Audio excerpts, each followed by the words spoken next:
शुभ विवाह प्यार की शुरुआत रिश्ता। एक छोटा सा घर जिसके सामने 2 से 3 महंगी और लग्जरी कार्स खड़ी थी जिन्हें देख के कोई भी बता सकता था कि वो गाड़ियां कितनी महंगी होगी। वही उस घर के अंदर, घर के बीचों बीच कुछ नाश्ते का सामान रखा गया था और उस हॉल में कुछ लोग बैठ के बातें कर रहे थे। वही एक सोफे पर बैठा एक लड़का जिसकी उम्र लगभग 28 साल थी। उसके फेस पर कोई एक्सप्रेशन नहीं थे।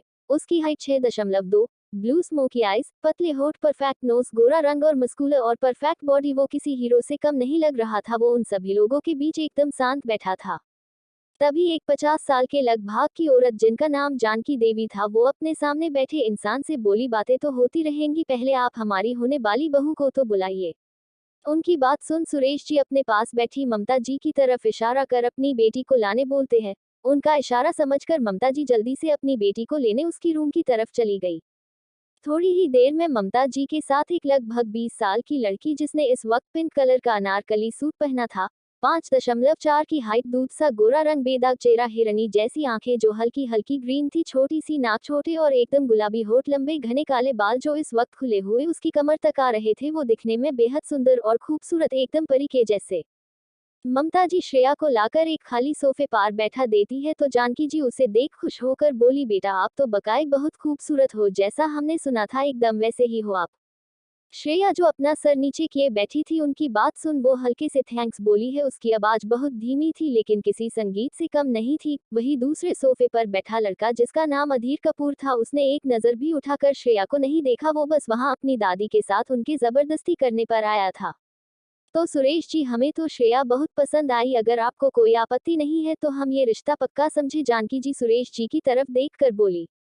सुरेश जी जो अपने सामने बैठे ममता जी और अधीर को देखते हैं, अधीर जो पूरे इंडिया का टॉप बिजनेसमैन था, उसके बारे में कई कहानियां भी थी कि अधीर गुस्से का काफी तेज है लेकिन अपनी फैमिली के लिए उतना ही जिम्मेदार। सुरेश जी जो एक छोटी सी नौकरी करते हैं, उन्हें मालूम था अगर वो अधीर के सामने उसकी दादी को इस रिश्ते के लिए मना करने की हिम्मत की तो उन्हें इसकी कीमत के बदले अपनी नौकरी भी खोनी पड़ सकती है। सुरेश जी उनकी बात सुन एक नजर श्रेया को देख फिर अधीर की तरफ देखकर अपने चेहरे पर स्माइल लाते हुए बोली, जी आप हमारी तरफ से भी रिश्ता पक्का समझिए। उनके इतना बोलते ही जहां जानकी जी के चेहरे और स्माइल आ गई तो अधीर का इसके प्रति कोई एक्सप्रेशन नहीं थे, जैसे उसे इसे कोई फर्क नहीं पड़ा। वही श्रेया जब अपने पापा की तरफ से रिश्ते के लिए हाँ सुनती है, उसकी पकड़ अपने सूट पर कस जाती है, उसकी आंखों में नमी आ जाती है, उसका सर झुके होने की वजह से उसे कोई नहीं देख पाता। जानकी जी उठकर श्रेया के पास जाते हुए उसके सर पर हाथ फेरती हैं और प्यार से बोली, क्या तुम इस रिश्ते से खुश हो? जानकी जी के एकदम से ऐसे पूछने पर श्रेया सिर्फ अपना सर हिला देती है क्योंकि वो अपने पापा की बात को नहीं टालना चाहती थी। जानकी जी उसकी हाँ सुनकर मुस्कुराते हुए बोली, सुरेश जी अब हम चलते हैं, हम आप अपने पंडित जी से बात कर शादी का मुहूर्त निकलवा कर आपको बता देंगे। उनकी बात सुन सुरेश जी खड़े होते हुए अपने हाथ जोड़ को मुस्कुरा के बोले, जी आप हमसे बड़ी है तो जैसा आपको ठीक लगे। जानकी जी एक बार फिर श्रेया की तरफ पलटी और उसके गालों को छूकर प्यार से स्माइल करते हुए बोली, अब आपको सीधा अपनी बहू बना के अपने घर ले जाने के लिए आएंगे। इतना बोल जानकी जी अधीर को देखती है जो अपने फोन और कुछ कर रहा था, जिसे देख जानकी जी अपना सर हिला देती है और उसे बोली, अधीर अब हमें चलना चाहिए। वही श्रेया जिसने अभी तक एक नजर उठाकर अपने आसपास नहीं देखा लेकिन जब उसके कानों में अधीर का नाम पड़ा, उसने धीरे से अपनी गर्दन उठाकर सामने देखा को अधीर ठीक उसके सामने वाले सोफे पर बैठा हुआ था। अधीर को देख श्रेया अपनी नजरें उसे हटा ही नहीं पा रही थी। आखिर अधीर था ही इतना हैंडसम। वो एकटक अब अधीर को देखे जा रही, उसे अधीर के चेहरे पर कोई एक्सप्रेशन नहीं दिख रहे थे लेकिन फिर भी श्रेया को वो काफी हैंडसम लगा। वही अधीर जब अपनी दादी की बात सुनता है तो जैसे उसके मन की हो जाती है, वो जल्दी से खड़ा होकर घर से बाहर की तरफ चला जाता है। अधीर ने एक नज़र भी श्रेया को नहीं देखा क्योंकि जब से श्रेया आई थी तब से अधीर अपने फोन में बिजी हो गया। वही श्रेया अब भी वही देख रही थी जहां से अभी अभी अधीर बाहर गया था। उसका ध्यान जब टूटा जब ममता जी ने उसे खड़ा करके अपने गले से लगाते हुए बोली, मेरी बेटी इतनी बड़ी हो गई कि आज उसका रिश्ता एक इतने बड़े घराने में होने जा रहा है, मैं बहुत खुश हूँ तेरे लिए बच्चा। ममता जी प्यार से उसके माथे पर किसी करते हुए बोली। श्रेया उसकी बात सुन बस मुस्कुरा देती है लेकिन उसका ध्यान अब भी अधीर के उस चेहरे पर था जिसपे कोई एक्सप्रेशन नहीं थे। ये सब होने के बाद श्रेया अपने रूम में चली जाती है। वही उसके मम्मा पापा आज बहुत खुश थे अपनी बेटी के लिए। CH2 शादी की डेट, और जाकर ले तू उससे शादी। श्रेया उसकी बात सुन बस मुस्कुरा देती है लेकिन उसका ध्यान अब भी अधीर के उस चेहरे पर था जिसपे कोई एक्सप्रेशन नहीं थे। ये सब होने के बाद श्रेया अपने रूम में चली जाती है। वही उसके मम्मा पापा आज बहुत खुश थे अपनी बेटी के लिए। आगे अधीर श्रेया के घर से सीधा अपनी किसी मीटिंग के लिए निकल जाता है। वही जानकी जी सीधे घर के लिए निकल जाती है। करीब आधे घंटे में जानकी जी की गाड़ी एक बड़े से बंगले के सामने आकर रुकी। एक गार्ड जल्दी से आया और गाड़ी का गेट खोलता है। जानकी जी अपने चेहरे पर एक मुस्कान लिए गाड़ी से उतरती है और बंगले के अंदर जाती है। जब वो घर के अंदर जा ही रही थी उनसे अचानक कोई टकरा गया। जानकी जी ने सामने देखा कि एक लड़का जिसकी उम्र 23 साल थी, लड़का जिसने एक व्हाइट शर्ट के साथ बेल्ट जीन्स पहनी थी, उसका चेहरा थोड़ा थोड़ा अधीर जैसा ही था, लेकिन अधीर से कम हैंडसम था। वो लड़का भी अधीर की तरह ही परफेक्ट बॉडी में था। जानकी जी उसे देख खुश होते हुए बोली, रोहन बेटा आप कहाँ जा रहे हो? आप हमारे साथ आइए, हमें आपको कुछ बताना है। रोहन जो अधीर का छोटा भाई था, अपनी दादी की बात सुन चुपचाप उनके साथ आकर लिविंग एरिया में लगे सोफे पर उनके पास बैठ गया। रोहन जी दादी आपको मुझसे क्या बात करनी है, जल्दी बताओ, मुझे मेरे फ्रेंड्स के साथ बाहर घूमने जाना है। दादी खुश होते हुए बोली, हम आपके भाई अधीर का रिश्ता तय करके आए हैं। रोहन जो जानकी जी की बात ध्यान से सुन रहा था, अधीर की बात आते ही एकदम से खड़ा होते हुए बोला, दादी आई थिंक मुझे देर हो रही है, मैं आपसे बाद में मिलता हूँ। इतना बोला रोहन जाने लगा कि जानकी जी पीछे से बोली, कब तक उसे उस गलती की सजा देगा जो उसने की ही नहीं। उनकी बात सुन रोहन कुछ देर रुका और बिना कुछ बोल तेज कदमों से घर के बाहर निकल गया। वही जानकी जी बस उसे जाते देखती रह गई। दूसरी तरफ एक रॉयल आकर एक आलिशान बिल्डिंग के सामने आकर रुकी है, जिसने से अधीर ब्लैक थ्री पीस सूट पहने अपनी आंखों पर ब्लैक गॉगल लगाए बाहर आया और जल्दी से उस बिल्डिंग के अंदर चला गया और अपनी प्राइवेट लिफ्ट में चला गया जो सीधी अधीर के फ्लोर पर रुकती है। अधीर लिफ्ट से निकलकर अपने केबिन में जाता है और अपनी चेयर पर बैठ के अपनी आंखें बंद करके सीट से अपना सर टीका लेता है और आज जो हुआ वो सब सोचने लगता है। थोड़ी देर में उसकी केबिन के डोर पर नॉक हुआ, जिसपे अधीर धीरे मगर रोबदार आवाज में कम इन बोलता है। रोनी जो अधीर का असिस्टेंट था वो अंदर आया। अधीर को गुड आफ्टरनून विश करते हुए एक फाइल उसके सामने रखते हुए बोला, सर ये मिस्टर भल्ला को फाइल जो आपने मंगाई थी। अधीर उस फाइल को देख इसे जाने को बोलता है और अपना काम करने लगता है। श्रेया के घर सुरेश जी और ममता जी की जानकी जी के साथ बात हो रही थी। जानकी जी ने उन्हें बताया कि शादी की डेट 1 महीने बाद है। उसके बाद सीधे 2 साल तक कोई डेट नहीं थी, जिसपे सुरेश जी और ममता जी भी राजी हो गए। वही जब श्रेया को मालूम चला कि शादी की डेट 1 महीने बाद है, वो जल्दी से अपने रूम में गई और किसी से कॉल पर थोड़ी देर बात करने के बाद वो घर से निकल के अपनी स्कूटी उठाए और बाहर निकल गई। थोड़ी देर में श्रेया एक रेस्टोरेंट के सामने आकर रूही। वो जल्दी से अपनी स्कूटी को पार्किंग में लगा के उस रेस्टोरेंट के अंदर चली गई। उसने इधर उधर देखा और जल्दी से एक टेबल के पास जाकर थोड़े गुस्से से बोली, तुम्हें शर्म नहीं आती? यहाँ मेरी शादी तय हो गई और तुम इतने आराम से ये यहाँ खा पी रहे हो। उस टेबल पर श्रेया की ही एज का एक लड़का बैठा था जो दिखने में हैंडसम था। उसके हाथ में इस वक्त एक बर्गर था जिसे वो खा रहा था, लेकिन श्रेया की बात सुन वो लड़का श्रेया की तरफ देख के स्माइल करते हुए बोला, अरे क्यूटी इतना गुस्सा क्यों हो रही हो, जरा आराम से बैठ तो लो, ठंडा पियो। वो लड़का कोल्ड ड्रिंक देते हुए बोला। श्रेया उसे घूरते हुए उसके सामने बैठते हुए गुस्से से बोली, राहुल यार तू हर बात को मजाक में ले रहा है। तुम्हें मालूम है ना, मम्मा पापा ने एक तो मेरी मर्जी के बगैर शादी के लिए हाँ कर दी, ऊपर से अब ये शादी की डेट मैं क्या करूं, मुझे अभी शादी नहीं करनी यार। वेरी श्रेया टेबल पर हेड डाउन करते हुए बोली। अरे क्यूटी क्यों इतनी टेंशन ले रही है, अंकल आंटी ने तेरे लिए फैसला लिया है तो सही ही होगा, अब चल जस्ट चिल कर और ये खा। राहुल श्रेया को बर्गर खिलाते हुए बोला। श्रेया घूरकर राहुल को देखती है और उसने से एक बाइट खा लेती है। राहुल भी उसे खाता देख स्माइल करने लगा। थोड़ी देर में उन्हें अपने पीछे से एक लड़की की आवाज आती है, क्यों वे चिंपांजी तू मेरी बेस्टी पर लाइन मार रहा है, भूल मतलब उसकी शादी होने वाली है। उस लकड़ी की आवाज सुन राहुल का मुंह बन गया। वही श्रेया उसकी बात सुन हंसने लगी। राहुल पीछे देखता है जहां दोनों की ही एज की एक खूबसूरत लकड़ी खड़ी थी। वो चलकर उनके पास आई और राहुल के कंधे और हाथ रखते हुए वापस बोली, क्या यार चिंपांजी तू कितना खाता है, अब जरा इस सूखी लकड़ी को खिलाओ पिलाओ ताकि ये अपनी शादी तक फिट सेट हो जाए। वो लड़की हंसते हुए बोली। श्रेया और राहुल रूही की बात सुन एकदम से खड़े होकर उसे पकड़ लेते हैं कि रूही जल्दी से उनसे दूर होते हुए हंसते हुए बोली, अच्छा सॉरी सॉरी मैं मजाक कर रही थी। श्रेया और राहुल उसे देख अपना सर हिला देते हैं, जिसपे रूही श्रेया राहुल के गले में हाथ डाल के बोली, यार राहुल मुझे ना हमारी श्रेया के लिए एक गाना गाने का मन के रहा है, तू कहे तो गा दूं। राहुल भी रूही के बात में हाँ मिलाते हुए बोला, हाँ जरूर। उसकी हाँ सुनते ही रूही ने चिल्ला के गाना गाना शुरू कर दिया। जा कर ले तू उससे शादी, फिर शुरू तेरी बर्बादी, यो ढोएगी तू कच्चे और गंदे बाटान, देखेगी सास बाहू और दूरदर्शन बन के रह जाएगी तू हाउस बीवी, और 24 घंटे तेरा यार होगा ऑन टीवी। राहुल भी रूही के साथ श्रेया को आसपास घूमते हुए गाना गाने लगा। वही श्रेया बस दोनों को गुस्से से घूर रही थी। वही वो दोनों अपनी ही मस्ती में गाना गाए जा रहे थे। राहुल, श्रेया और रूही तीनों एक ही कॉलोनी में बड़े हुए हैं। तीनों ने एक साथ अपना स्कूल कंप्लीट किया था और तीनों एक साथ एक ही कॉलेज में भी है। राहुल श्रेया और रूही का दोस्त कम सहेली जड़ा था। CH3 हल्दी और मेहंदी। CH3 हल्दी और मेहंदी। जा कर ले तू उससे शादी, फिर शुरू तेरी बर्बादी। यो ढोएगी तू कच्चे और गंदे बाटान, देखेगी सास बहू और दूरदर्शन बन के रे जाएगी तू हाउस बीवी, और 24 घंटे तेरा यार होगा ऑन टीवी। राहुल भी रूही के साथ श्रेया को आसपास घूमते हुए गाना गाने लगा। वही श्रेया बस दोनों को गुस्से से घूर रही थी। वही वो दोनों अपनी ही मस्ती में गाना गाए जा रहे थे।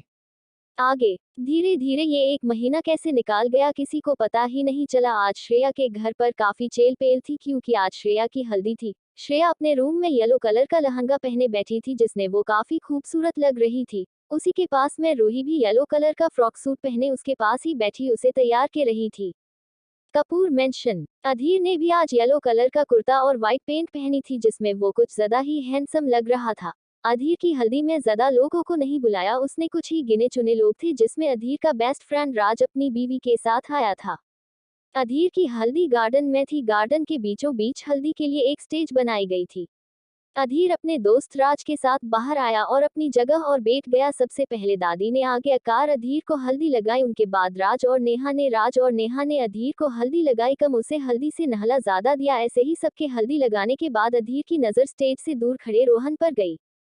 रोहन को ऐसे दूर खड़ा देख अधीर को काफी बुरा लगा। अधीर की नजरों का पीछा करते हुए दादी जल्दी से रोहन के पास जाकर बोली, तुम यहाँ क्यों खड़े हो, जाकर अपने भाई को हल्दी लगाओ, सिर्फ तुम ही बचे हो। रोहन उनकी बात सुन जल्दी से बोला, दादी मैं यहाँ आपकी वजह से आया हूँ, वरना मुझे किसी की शादी में कोई इंटरेस्ट नहीं है। उसकी बात सुन जानकी जी धीरे से बोली, रोहन बेटा प्लीज, भाई है वो तेरा, कब से तुझे देख रहा है कि तू भी उसकी शादी की रस्मों में शामिल हो, लेकिन तुम अभी तक एक ही बात पर अड़े हो। रोहन आपको हमारी कसम, जाकर अधीर को हल्दी लगाए, जानकी जी एकदम से बोली। रोहन जो बात जाने ही वाला था, जानकी जी की बात सुन एकदम से उनकी तरफ देखता है और अपने गॉगल्स अपनी आंखों पर चढ़ाते हुए अधीर की तरफ बढ़ा। वो अधीर के पास आया और अपने हाथ में थोड़ी सी हल्दी लेकर अधीर के चेहरे पर लगा दी और जल्दी से वहां से चला गया। थोड़ी ही देर में अधीर की झूठी हल्दी रूही के घर भिजवा दी गई। श्रेया का घर। श्रेया का हल्दी का फंक्शन उसके घर पर ही था। श्रेया इस वक्त अपने हॉल में हल्दी के लिए लगी छोटे से सेट पर बैठी हुई थी। अधीर की झूठी हल्दी आने के बाद श्रेया के हल्दी शुरू हो गई। सबसे पहले श्रेया को हल्दी उसकी मां ममता जी ने लगाई, उसके बाद उसके पापा सुरेश जी ने, थोड़ी देर बाद रूही और राहुल दोनों साथ में श्रेया के सामने बैठकर उसे हल्दी लगाने लगे, या ये बोली कि उसे हल्दी से पोतने लगे। बेचारी श्रेया दोनों से कुछ नहीं बोल पाए, लेकिन उसने थोड़ी सी हल्दी लेकर उन दोनों के ऊपर भी हल्दी पोत दी। सभी उन्हें ऐसे देख हंस दिए। थोड़ी देर में श्रेया की भी हल्दी खत्म होती है और वो नहाने अपने रूम में चली जाती है। नेक्स्ट डे, आज अधीर और श्रेया की मेहंदी का फंक्शन था। रूही नीचे हॉल में बैठी थी, उसके आजू बाजू दो लड़कियां जो उसके हाथों में मेहंदी लगा रही थी। आज रूही ने डार्क ग्रीन कलर का लहंगा पहना था जिसने उसका दूध सा गोरा रंग काफी खिल रहा था। श्रेया पर हल्दी का रंग छड़ चुका था जिसे उसकी स्किन थोड़ी थोड़ी गोल्डीवे में ग्लो कर रही। श्रेया के पास रूही भी अपने हाथों में मेहंदी लगवा रही थी, तो वही राहुल की हालत रूही ने टाइट कर रखी थी। वो राहुल से कभी पानी मांगती तो कभी जूस तो कभी कुछ, और जिसे राहुल बहुत परेशान हो चुका था। श्रेया उन दोनों को देख हंस रही थी कि एक मेहंदी वाली लकड़ी श्रेया से बोली, आपके होने वाले हस्बैंड का नाम क्या है? श्रेया जो उन दो कटुनों को देखने में बिजी थी, उस लड़की की बात सुन एकदम से बोली अधीर। लेकिन जब उसे रियलाइज हुआ कि उसने एकदम से क्या बोला तो वो खुद की बात याद के ब्लश करने लगी। वही पास में बैठी रूही उसकी बात सुन से उसे छेड़ते हुए बोली, ओहो देखो तो किसी को अपने होने वाले AGOG का नाम कैसे रटा हुआ है। इतना बोला रूही हंसने लगी तो श्रेया उसे घूर कर बोली, हाँ तो नाम ही मालूम है मुझे बस। हाँ तो हम कहाँ कुछ बोल रहे हैं, अब तो शादी होने वाली है तो नाम क्या तुझे उनके बारे में वो सब मालूम चल जाएगा जो एक पत्नी को मालूम होना चाहिए। रूही उसकी तरफ अपनी आंख बंद करते हुए बोली। रूही की बात का मतलब श्रेया को समझ में आ जाता है, जिसपे वो उसे आंखें दिखा के चुप कर देती है। कपूर मेंशन। अधीर अपने हाथों में मेहंदी लगवाने के लिए तैयार नहीं हो रहा थी। सभी के समझाने पर उसने बस थोड़ी सी मेहंदी अपने हाथों पर लगवा ली। जब मेहंदी वाली लकड़ी ने अधीर से श्रेया का नाम पूछा तो वो चुप रह गया, क्योंकि उसे तो अब तक श्रेया का नाम तक मालूम नहीं था। राज उसे अधीर के पास बैठा था। अधीर के कुछ ना बोलने और बोला, भाई बता ना, मेरी होने वाली भाभी का क्या नाम है? पूर्ण विराम। अधीर उसकी बात सुन धीरे से अपनी कठोर आवाज में बोला, मुझे नहीं मालूम। राज जो कोल्ड ड्रिंक पी रहा था अधीर की बात सुन सारी कोल्ड ड्रिंक उसके पास बैठी नेहा जो मेहंदी लगवा रही थी उसके ऊपर उड़ा देता है। नेहा उसके ऐसे करने पर गुस्से में बोली, राज क्या पागल हो गए हो, मेरे सारे कपड़े खराब कर दिए, अब मैं इन्हें चेंज कैसे करूंगी। अरे बेबी तुम इतना गुस्सा क्यों कर रही हो, मैं तुम्हारे कपड़े बदल दूंगा, राज अपनी ही मस्ती में बोल देता है। नेहा पैर पटकते हुए रूम की तरफ चली गई, उसके पीछे पूछे राज भी मिमियाते हुए चला गया। राज की शादी को अभी 2 महीने ही हुए थे, इसलिए दोनों ऐसे ही लड़ते झगड़े रहते थे। अधीर अब भी चुपचाप बैठा था, तभी जानकी जी उसके पास आई और उसे सर पर हाथ फेरते हुए मुस्कुरा के बोली, श्रेया। श्रेया नाम है मेरे अधीर की पत्नी का। वो लकड़ी हाँ मैं सर हिला देती हैं और श्रेया का नाम आराम के हाथ पर लिख देती है। इसी तरह अधीर और श्रेया की मेहंदी खत्म होती है। चफोर शादी पार्ट 1। नेहा पैर पटकते हुए रूम की तरफ चली गई, उसके पीछे पूछे राज भी मिमियाते हुए चला गया। राज की शादी को अभी 2 महीने ही हुए थे, इसलिए दोनों ऐसे ही लड़ते झगड़े रहते थे। अधीर अब भी चुपचाप बैठा था, तभी जानकी जी उसके पास आई और उसे सर पर हाथ फेरते हुए मुस्कुरा के बोली, श्रेया। श्रेया नाम है मेरे अधीर की पत्नी का। वो लकड़ी हाँ मैं सर हिला देती हैं और श्रेया का नाम आराम के हाथ और लिख देती है। इसी तरह अधीर और श्रेया की मेहंदी खत्म होती है। आगे आज श्रेया और अधीर की शादी थी। श्रेया का घर छोटा होने की वजह से उसकी शादी घर से ना होकर अधीर के ही एक होटल से हो रही थी, जो जानकी जी के कहने पर सुरेश जी मान गए थे। कपूर मेंशन। आज अधीर की बारात जानी थी, जिसके चलते पूरे कपूर मेंशन में चहल-पहल थी। सभी लोग तैयार होकर नीचे हॉल में खड़े अधीर का इंतजार कर रहे थे, क्योंकि हमारा हीरो अभी तक तैयार होकर नीचे नहीं आया था। थोड़ी ही देर में अधीर सभी को सीढ़ियों से नीचे उतरता हुआ दिखा, जिसे देख के सभी की आंखें मानो उसी पर टिक गई हो। अधीर ने इस वक्त गोल्डन कलर की शेरवानी पहनी थी, जिसपे उसने उसी की मैचिंग का सेहरा भी पहना था। हाथ में कटार और कंधे पर गोल्डन दुपट्टा, पर चेहरे पर कोई एक्सप्रेशन नहीं। वो चुपचाप आकर नीचे खड़ा हो गया। आज वो किसी रियासत के राजकुमार से कम नहीं लग रहा था। उसे देख आज कोई भी लड़की उस पे अपना दिल हिल हार जाए। दादी उसे देख उसकी नजर उतारते हुए उसकी आरती करती है और उसके सुने माथे पर तिलक कर देती है। और थोड़ी ही देर में सभी लोग मेंशन से बाहर आकर देखते हैं, एक घोड़ी को बहुत अच्छे से सजा धजा के बाहर खड़ा किया गया है। उसके आसपास बेन बाजा भी राज खुश होते हुए अधीर को अपने साथ उस घोड़ी के पास लेकर उस पर उसे बैठा देता है। पास में खड़ा घोड़ी का मालिक अधीर के ऊपर एक छत्र कर देता है। अब अधीर पूरा रॉयल प्रिंस लग रहा था। शादी मेंशन से थोड़ी दूरी पर बने होटल से थी, इसलिए सभी ने आधा रास्ता गाड़ियों से तय किया और आधा पैदल चलते हुए तो नाचते हुए सभी ने अधीर की शादी में खूब डांस किया, सिवाय रोहन के। रोहन चुपचाप अपनी गाड़ी में उनके पीछे जा रहा था।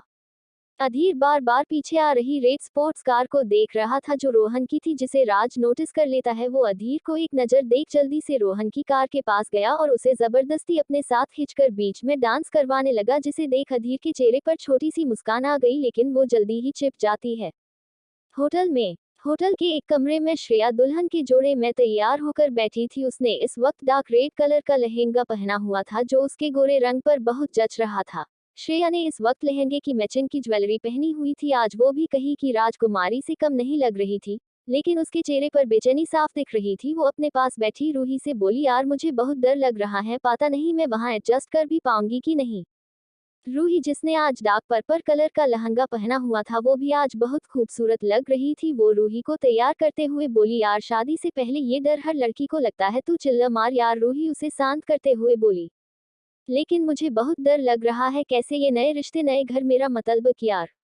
श्रेया आंखें बंद करते हुए बोली। रूही, जो श्रेया को डरा हुआ देख उसका माइंड डाइवर्ट करते हुए बोली, अच्छा ये सब छोड़, तू मुझे ये बता, तूने तेरी फर्स्ट नाइट के लिए क्या प्लान है। रूही शरारत से वापस बोली, बता, अपनी फर्स्ट नाइट को स्पेशल बनाने के लिए तूने कुछ यूनिक सी नाइटी खरीदी भी है या नहीं, जैसी हमने मूवीज में देखी थी, winking face winking face. Ruhi की बात सुन श्रेया के हाल एकदम से कश्मीरी सेब की तरह लाल हो गया। वो उसे आंख दिखाते हुए बोली, यहाँ मैं तुझे अपनी परेशानी बता रही हूँ और तू है कि फालतू की बकवास करके मुझे और डरा रही है। अरे मेरी जान, मैं तुझे डरा कहा रही हूँ, मैं तो पूछ रही हूँ अगर तू नहीं लाए हो तो मैं अभी जाकर लेकर आऊँ, ताकि जीजा जी तुझे भोंदू ना समझे। रूही उसके गाल को खींचकर हंसते हुए बोली। श्रेया उसे अपना गाल छुड़ाते हुए बोली, कोई जरूरत नहीं है, तू बस चुपचाप मेरे पास रहे। ऐसे ही रूही उसे छेड़ते हुए तैयार कर देती है। थोड़ी देर में उन्हें ढोल नगाड़ों की आवाज आती है, जिसे उन्हें मालूम चल जाता है कि बारात आ गई। रूही वापस श्रेया को छेड़ते हुए बोली, लो आ गए तुम्हारे पियाजी तुमको लेने। उसकी बात सुन श्रेया बस उसे आंखें दिखा देती है। बाहर अधीर गेट पर खड़ा था। ममता जी उसकी आरती उतार उसे अंदर लाती है। थोड़ी देर में पंडित जी अधीर को मंडप में बुलाते हैं और अधीर मंडप में बैठ के विधि करने लगता है। थोड़ी देर में पंडित जी श्रेया को लाने की बोलते हैं, जिसपे ममता जी श्रेया को लेने चली जाती है।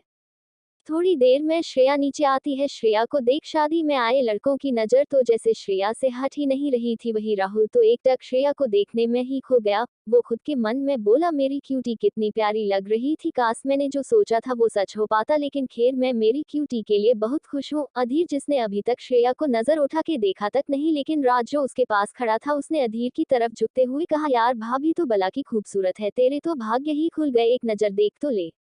राज के बोलने पर अधीर श्रेया को एक नजर देखने को उठाता है, लेकिन श्रेया को देखते ही अधीर तो जैसे अपनी नजरें उसे हटाना ही भूल जाता है। श्रेया आज कहीं की राजकुमारी से कम नहीं लग रही थी। अधीर तो एकटक श्रेया को देखने में ही खो गया। उसकी वो झुकी हुई हिरनी जैसी आंखों में काजल, होठों पर डार्क रेड लिपस्टिक, नाक में नथनी, श्रेया आज कहर ढा रही थी।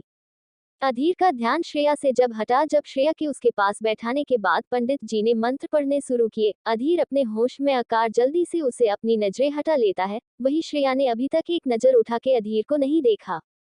आगे थोड़ी देर में पंडित जी दोनों को जयमाला के लिए खड़े होने को बोलते हैं। वो दोनों अपनी जगह पर खड़े होकर अपनी अपनी जयमाला पकड़ लेते हैं। पंडित जी पहले श्रेया को जयमाला डालने को बोलते हैं। श्रेया, जिसने अभी तक नजर उठाकर अधीर की तरफ देखा तक नहीं था, वो अब अपनी नजरें धीरे से अधीर की तरफ उठाकर देखती है तो वो एक पल के लिए अपनी पलकें झपकाना ही भूल जाती है। आखिर अधीर लगी इतना हैंडसम रहा था इंडियन आउटफिट में।